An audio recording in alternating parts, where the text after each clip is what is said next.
Hey guys, this is the MMA Breakdown back with predictions for UFC Fight Night Ottawa, McDonald versus Thompson. As always, starting with a recap of the last event, UFC 199, Rockhold versus Bisping 2. 7 for 13 for the event, 4,453. Very wrong about a couple of fights, and it was only 7 and 5. I don't count the Casey Mutapcic fight as a wrong pick because, at least on fantasy, it was wrong for everyone. But I still managed to move up in the rankings about 150 spots or so. I think I was about 3,700 before the event, and now I'm 3,054. So still moved up, which is good. But yeah, I was just completely wrong about Bisping and Henderson, and I have to give a shout out to Fred Burdett and Rapid MMA. They both picked Bisping. Rapid MMA called it exactly right by first round knockout. And I have no excuse. I was just completely wrong. It was a bad prediction. I said Bisping would have no chance, and it was going to be an exact repeat of the first fight. And I still can't comprehend it. I could make a whole video going on for an hour about how crazy 199 was, all the surprise performances, and just how much I enjoyed it. It was really an incredible event. But yeah, that main event was just so crazy, and my mind is still reeling. Bisping's never been a knockout striker. He has gotten finishes, but certainly not over anyone at the level of Rockhold. And he's never really changed a fight with one shot. He's finished people, but he's done it with volume. We've never seen anything like what he did to Rockhold, so I'm blown away by it. I'm really happy for him, but it's just such an insane outcome. I'm still, very confused by the whole thing. And then the Henderson fight I got very wrong too, but congrats to Fred Burdett and Rapid MMA, who also called the Henderson fight. So I got the main event wrong. I did change my pick from Lamas to Holloway. It was the only pick I changed. It happens sometimes, I'm allowed to do it, so, whatever. And then, again, the Henderson fight, I saw no chance for Henderson to win, and it was an awesome performance.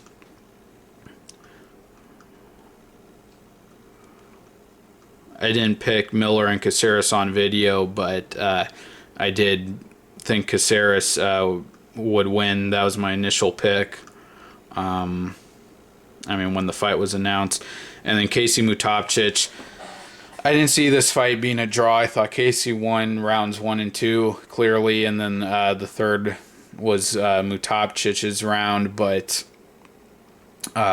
in no way a 10-8 round. But yeah, now it's time for Fight Night Ottawa predictions. All right, so UFC Fight Night Ottawa, McDonald versus Thompson. Really good main event, good co-main event. Other than that, there are some decent names here, but it's just kind of it's just another kind of typical international fight night card, and I'm just not real excited for it. Other than the main and co-main event, I don't really have much to say about it. Other than I don't think the card is very exciting outside of the main and co-main, but whatever. I'm sure a lot of you love it, but whatever. Okay, there's no card breakdown here, but if they do the usual 6-fight the 6-fight FS1 main card, then there should be 3 Fight Pass fights, and 3 on Fight Pass, and the 4 FS1 prelims, and 6-fight main card. But starting things off at lightweight, Jason Saggo versus Leandro Silva. I think this is an interesting fight. I think Saggo has a chance to win this just because Leandro Silva is a very patient fighter to his detriment, not a real active fighter, a low volume, low paced fighter. And Jason Saggo's the opposite. He's an opportunist, great back control, and two identical finishes of Josh Shockley and in his last fight, Justin Salas, where he took the back and has some real devastating ground and pound. Reminds me of Neil Magny from the back, raining down ground and pound.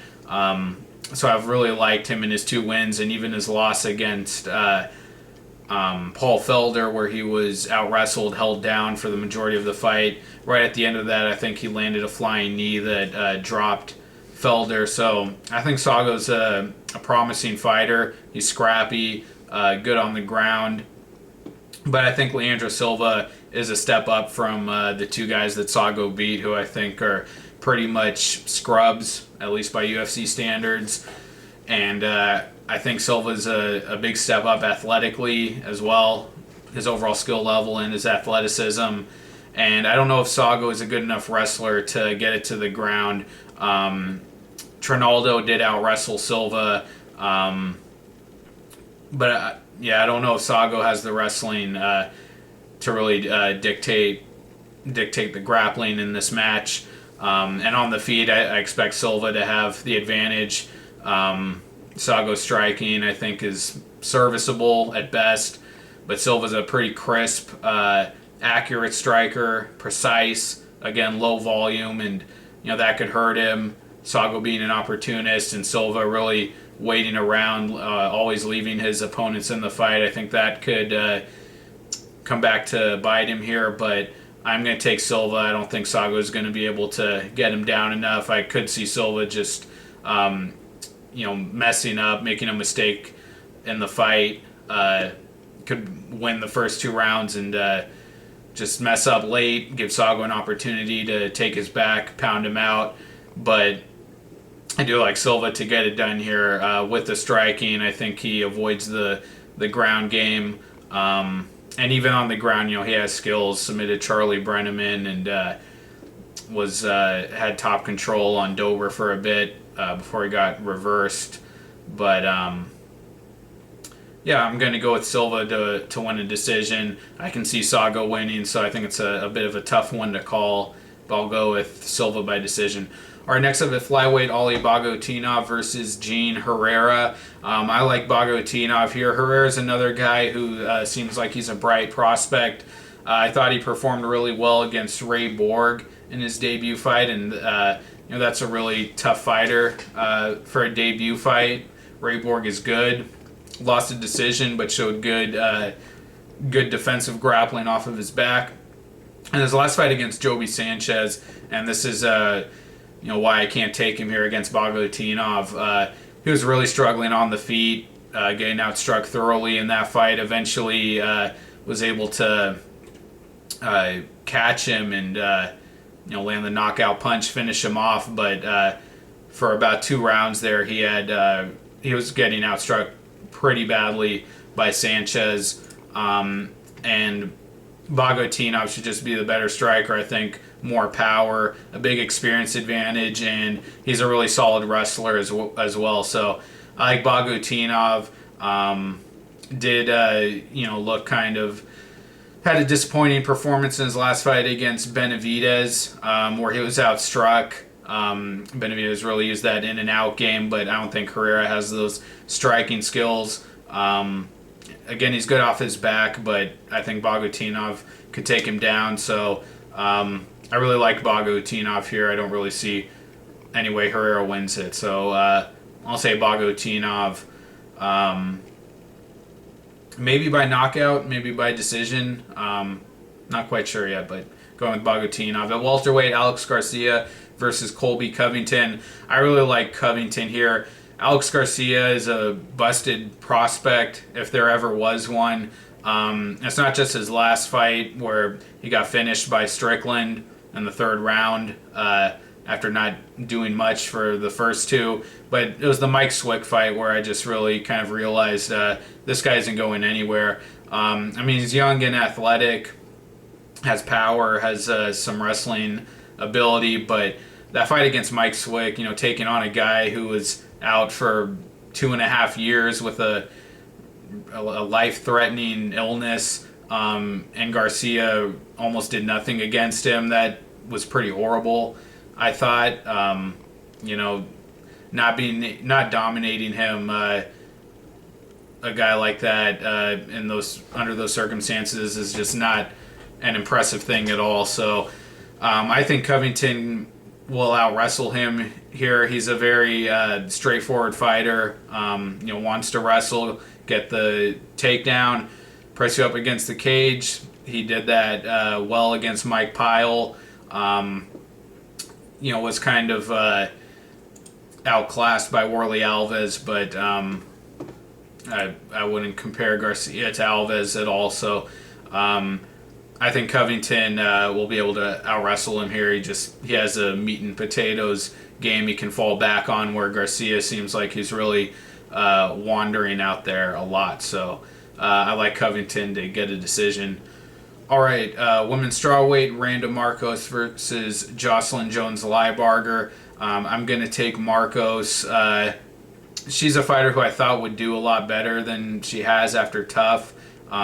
Solid wrestler. I think her striking's improving, but Kowalkiewicz in her last fight kind of exposed her stand-up game a bit, and she wasn't able to impose her wrestling game on Kowalkiewicz. So I think she's definitely going to struggle with the higher level fighters, but I don't think that's Jones-Lybarger. I don't remember really how she looked against Torres for the first 2 rounds, but I remember in the third round Torres really turning it up on her, had her hurt and was chasing the finish.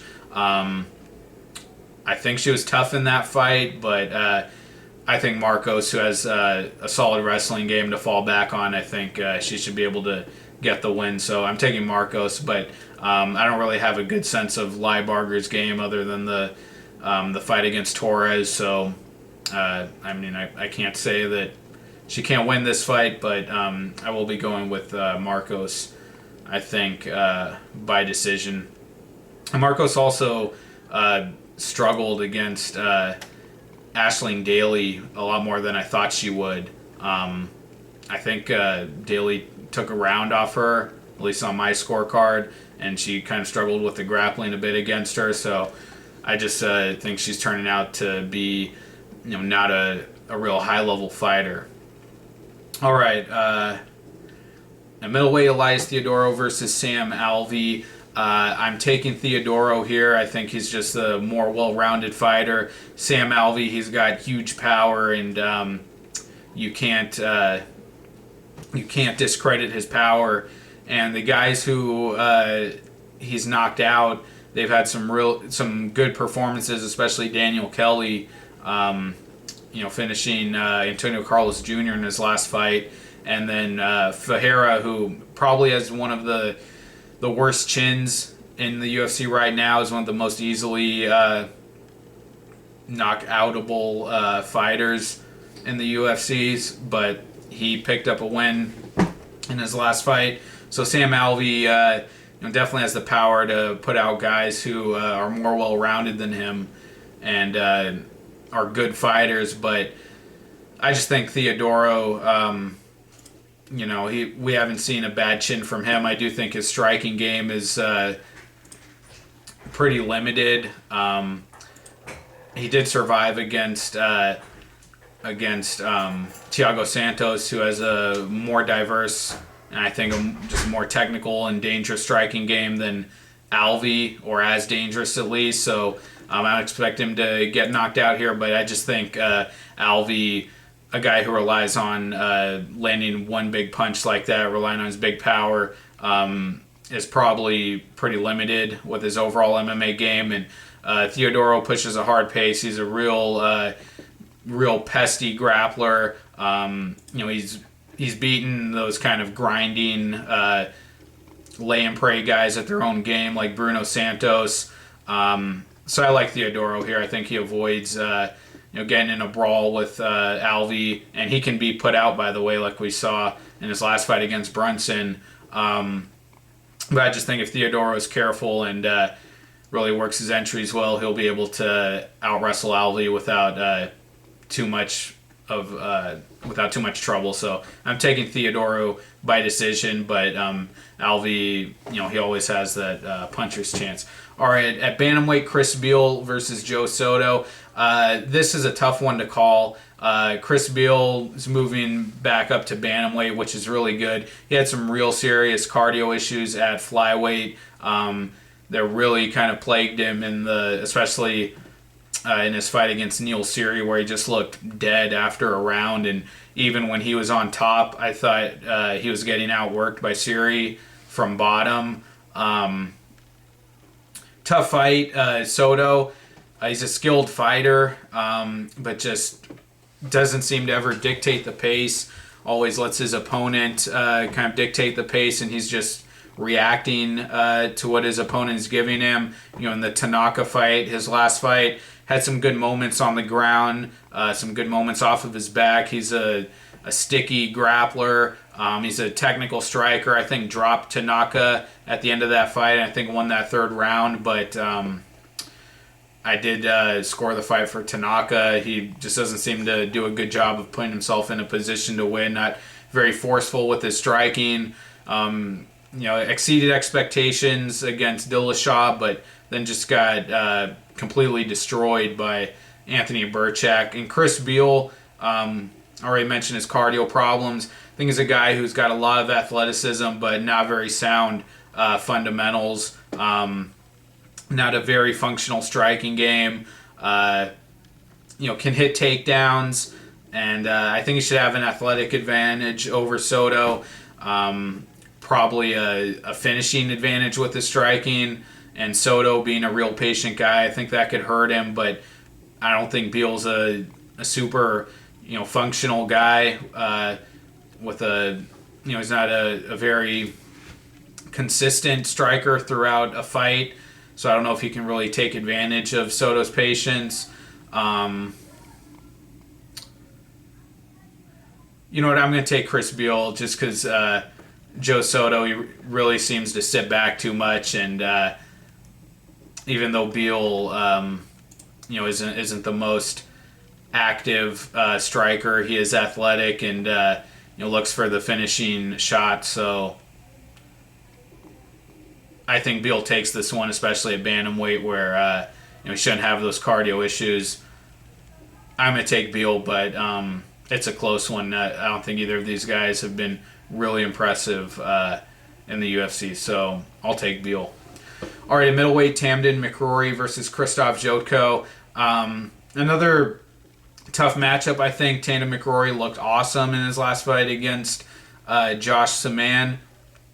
Was proved to be a very good scrambler, and eventually finished Saman with a triangle choke. I don't really see McCrory doing that to Jotko, though. I don't know how Jotko's takedown defense is. He fought Bruno Santos in his debut, who tried to take him down, and I think Jotko managed to stuff a lot of the takedown attempts and keep the fight on the feet, but was pressed up against the cage a lot. And he's not really great everywhere. He doesn't really have a definitive game. He's just kind of a decent striker. He can hit some takedowns. He's a big guy, and he's okay in the clinch. I'm just not sure that McCrory can repeat what he did against Saman, who I think was very willing to grapple and scramble with McCrory. I'm not sure that he can do that to other guys. I don't really see him just tossing Jotko around the cage and having his way with him on the ground. I think Jotko will be hard to take down. He'll keep it on the feet, and Jotko's looked solid there against okay guys like Scott Ascom and Brad Scott, who are both usually dangerous fighters, but Jotko was able to outpoint them. So I'm taking Jotko here for a decision. I was really impressed with McCrory in his last fight. If he gets this to the ground, he was such a good scrambler, and that's a man fight that it'll kind of be hard to not favor him if it goes to the ground. But Jotko's just been looking pretty solid lately. Not a very dominant fighter, but if it can't go to the ground, I don't know what McCrory really does on the feet to Jotko, who's pretty solid and consistent there. So I like Jotko for a decision. All right, at light heavyweight, Misha Cirkunov versus Ion Cutelaba, newcomer. So I won't be making a pick, but Cirkunov he's looked pretty good. I'm excited to see him to see his development. Good submissions, a pressure grappler, good at getting the back and ground and pounding or working the submission from there. Really nice neck crank in his last fight against Alex Nicholson. So I'd expect him to impress here, but I can't make a pick. So the next fight at women's flyweight, Valerie Letourneau versus Joanne Calderwood. I really like Letourneau here. I'm not going to say Calderwood has no chance of winning, but Calderwood, I think, has been fairly inconsistent. She's a good fighter. She's strong in the clinch and has decent striking, good forward pressure, but we've seen her really crack, especially in the Marina Moroz fight. She seems to be a slow starter. Out of the gate, Moroz just rushed her and pulled guard, I think, and submitted her from her back with the armbar. And then in her last fight against Courtney Casey, she had the same slow start. Casey teed off on her for a bit, and then she regathered herself and was able to win the decision. Letourneau, I think, is going to be the best technical striker, or the best striker overall that she's fought in the UFC. And Letourneau's really been improving. I thought she looked really good, at least in the first round against Jędrzejczyk, and I think a lot of people didn't notice that, but I know this sounds crazy, but watching that first round, I kind of thought Letourneau was going to run away with it. I think she hit a takedown on Jędrzejczyk, and she outstruck her on the feet for a bit. And as the fight went on, definitely didn't have as much success, and Jędrzejczyk landed some really hard shots on her that visibly hurt her. But she went 5 rounds, and it was Jędrzejczyk's toughest fight. I mean, she did way better than Penne or Esparza. So, Letourneau's real solid. She's a good technical striker. Dropped Moroz in their fight. Had a triangle submission against Jessica Rakoczy. So I think Letourneau has really been improving, whereas Calderwood has been kind of up and down and seems to just kind of get in these brawls where she gets hurt. We've seen her finished. I just think Letourneau is going to have a big advantage at range. In the clinch, I think Calderwood would have the advantage, although Letourneau is a former bantamweight, so there might be a size advantage for her there. But I just really like the development Letourneau has been showing, and Calderwood has seemed kind of stagnant. Still a good fighter, but I'm going to take Letourneau here, and I kind of feel confident about this one. This might end up being one of my most confident picks, which I'll list at the end. But yeah, I'm not going to tell you to not take Calderwood. I have a feeling Letourneau is going to look really good and get the win here. I think she wins the decision. All right, next up at lightweight, Olivier Aubin-Mercier versus Thibault Gouti.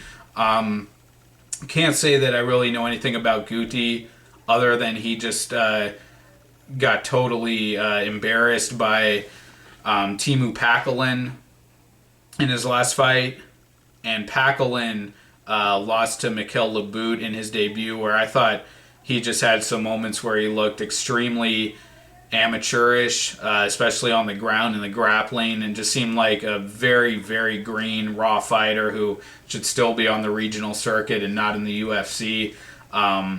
So for him to just get ran over by Paquelin, I have to take Aubin-Mercier. I think he should be able to out-grapple him, no problem. Aubin-Mercier, his striking is always a concern. I think it's been getting a little more serviceable fight by fight, but still in the Carlos Diego Ferreira fight, he was outstruck, and it's not like Ferreira was dropping him or knocking him down. Seems to have more of a kick-based game, which is kind of what you see with grapplers. His hands haven't been developing as well. But he's got good judo skills. He's got a solid grappling game. We've seen him be able to out-grapple a dangerous striker in Tony Sims, but still on the feet in that fight. Anytime he wasn't wrestling, it seemed he was in danger of getting knocked out. And he was dropped by David Machado, a really kind of low-level fighter. He was dropped by Machado in that fight before submitting him. So I don't see Mercier having any trouble out grappling Gouti. Just given that Gouti was just rolled over, or Paquelin rolled over him. So I'm gonna take Mercier, but but I don't really have a good sense of Gouti's game. But I'm gonna take Mercier probably by submission because he has finished guys before. Takes a while to get going. I think a third round finish over Machado, second round against Jake Lindsay. But when he establishes that grappling game, he has some submission skills. So I might take Mercier by submission. All right, at light heavyweight, Steve Bosse versus Sean O'Connell. This will probably be one of my most confident picks. O'Connell, I thought he had a good fight against John Vellante. I thought he deserved the decision there, and then had a nice quick knockout over Anthony Parash. Very athletically limited, but a good work ethic. But Bosse, I think, is just going to have a huge advantage. Technically, athletically, we saw against Latifi, O'Connell just can't really trade in the pocket against an explosive, powerful fighter who's quick, and I think that's what Bosse is, but even better, way better at range than Latifi is. So I see Bosse getting the knockout. Sean O'Connell, don't forget, this is a guy who nearly got finished by Matt Van Buren from Tough 19 before he was able to turn the tables and get the finish himself. But he's just technically a very limited technical striker, really just a brawler. He has a good pace. He's also knocked out by Ryan Jimmo, which is a very bad loss in hindsight. Bosse had a good knockout in his last fight against James Tahuna. Was knocked out himself by Thiago Santos in the first round very quickly. But I like him to just wipe the floor pretty much with O'Connell. So I'm taking Bosse, getting it done with the speed, the power, and more technical striking. All right, then the co-main event, which I'll get into it here, but I think this is a very interesting matchup. Donald Cerrone versus Patrick Cote. I think everyone is really going to be quick to totally write off Cote here and take Cerrone. But I think Cote is going to prove to be a very challenging matchup for Cerrone. I think it's going to be a lot more competitive than people think. And I think he's a live dog. I really think he has a real chance to win this fight. Donald Cerrone at welterweight, I still think that question is kind of unanswered. Did get a good finish over Alex Oliveira, but he went out there really brawling with him. He wasn't his usual, calculated self. He wasn't really establishing range and picking his shots from distance. He's a great Muay Thai striker, but in that fight he was really brawling, and I don't know. I think that might be because of the weight class issue. Just wasn't able to keep a bigger guy at range like he was used to doing at lightweight so many times. Cote, I just think, has been really solid. He's improved a lot over his last couple of fights, and definitely has not been fighting the great guys. And even the Berkman fight was a very sloppy, wild brawl where he got tagged a bunch of times. But the Saunders fight was very clean, and he had no problem stifling Saunders' submission game and making him pay for it, finishing him with ground and pound.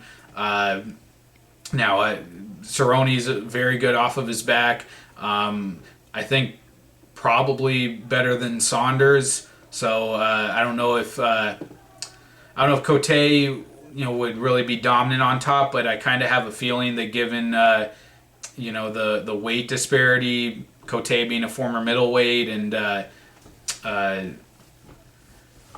Cerrone being the former lightweight, I think that if Cote does get top position, and we've really seen some good work from him on top and some decent wrestling in his return since his return to the UFC. I think if he gets on top against Cerrone, he could have some success there. Maybe stifle the submission game. I think he can have success closing the distance against Cerrone. Like I said, against Cowboy Oliveira, he really got inside and made it a brawl right away, and Cerrone seemed to really welcome that. If Cerrone makes this a range striking game, then I think he really has a huge advantage. If you think back to the Kung Lee fight, Cote really struggled in that one, and also the Stephen Thompson fight. Cote just seemed kind of lost at range. So if Cerrone fights, that way, like we're accustomed to seeing from him, really setting up his kicks and his long, rangy strikes, I think he has a big advantage. But I just like, how Cote has really been putting it together lately. You always have to wonder about where Cerrone is, just given his activity, and now it seems he's a lot less active, taking fights at a normal rate, which doesn't seem to work for him, like in the Dos Santos fight. I am not going to talk myself into taking Cote here. I still think Cerrone is just the much more proven finisher against way stronger competition, and just has a much wider variety of tools to use in his striking game, and more ways to win, on the ground with the submissions as well. But I would really advise against just writing Cote off here. I think he's really going to prove to make this a more competitive fight. I'm interested to hear what you guys think about this. I'm going to be listening to some other people's analysis. I might end up changing my pick, but probably not. And I'm going to take Cerrone. I think he wins a decision, but I think it's a tough fight. I really do. And yeah, I think Cerrone does enough to outpoint him, especially if he's able to fight at range. So I like Cerrone for the decision, but let it be known that I think this is a very competitive fight, and I think Cote stands a real chance of scoring the upset here. But I will take Cerrone, and I'm probably going to see that pick through to the end. All right, then the main event, welterweight Rory MacDonald versus Stephen Thompson. Great matchup. Stephen Thompson just looked incredible against Johnny Hendricks. Looked untouchable, really. Just fought a perfect fight. He looked like a machine out there. Just all the unorthodox moves he has, and able to land kicks, and having real mastery of distance. He just looked like a near perfect fighter in that fight. And Rory MacDonald, he'll definitely be the best technical striker that Thompson has faced. I can't really say that he's the best fighter. I mean, I think Hendricks, that's debatable whether MacDonald or Hendricks is a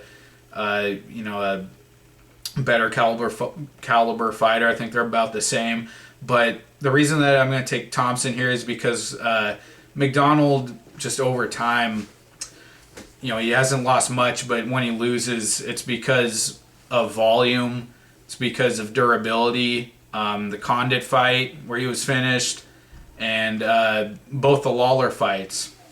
where he was hurt as the fight went on, and he just wasn't able to deal with the volume.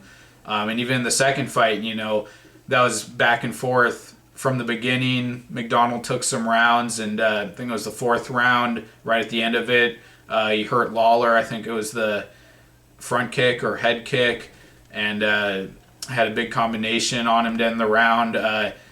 And he had a brutal knockout over Saffiedine. So he's a dangerous striker. He's a technical striker. He has good footwork, a good control of range himself. I don't see him just walking down Thompson like he did to Tyron Woodley or to Penn or Saffiedine. I think Thompson, he's too good in his own right with the range and the mastery of distance to just get to really get stuck against McDonald. But I do think it's competitive. I don't think Thompson is going to get him out of there early like he's done to Ellenberger or even to Hendricks. McDonald, I think he could out-grapple him, but I don't think he's going to be looking for that takedown much. I mean, we really haven't seen a takedown game from McDonald. I think took Lawler down once in their first fight in the first round, and then before that, you'd have to go back to the Che Mills fight, for the last time that he really took someone down and beat him up there. But I just think the volume of Thompson is really going to get McDonald in the end here. I think it'll be a competitive fight. McDonald's going to, I think, be able to land his strikes, get shots in, score some points, but I really question McDonald's durability. Lawler really hurt him badly in their last fight, and Thompson is a pretty high volume striker, fairly high volume, and just has such an unorthodox style that as the fight goes on, I think he's going to figure out McDonald, really find those openings, and just with the accumulated shots, I think he's going to open up McDonald, and I think McDonald's just kind of going to crumble as they get into the fourth and fifth round. So I do like Thompson here. I think he should have a general power advantage too.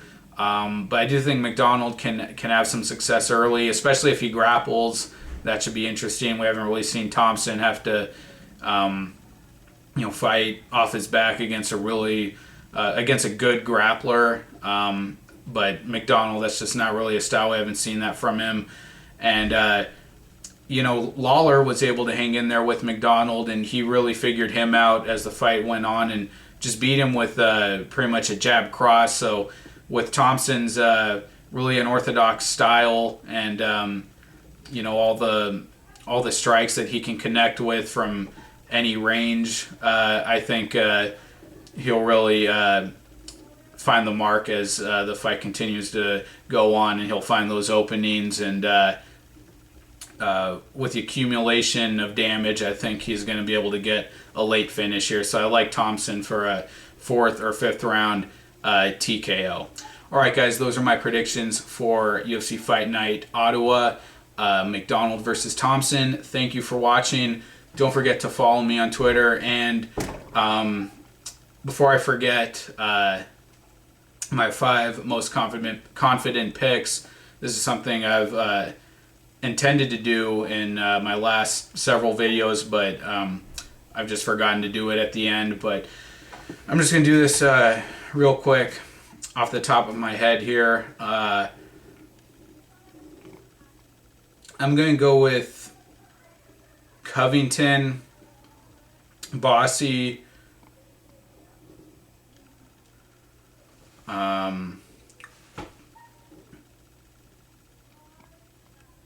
Bagautinov,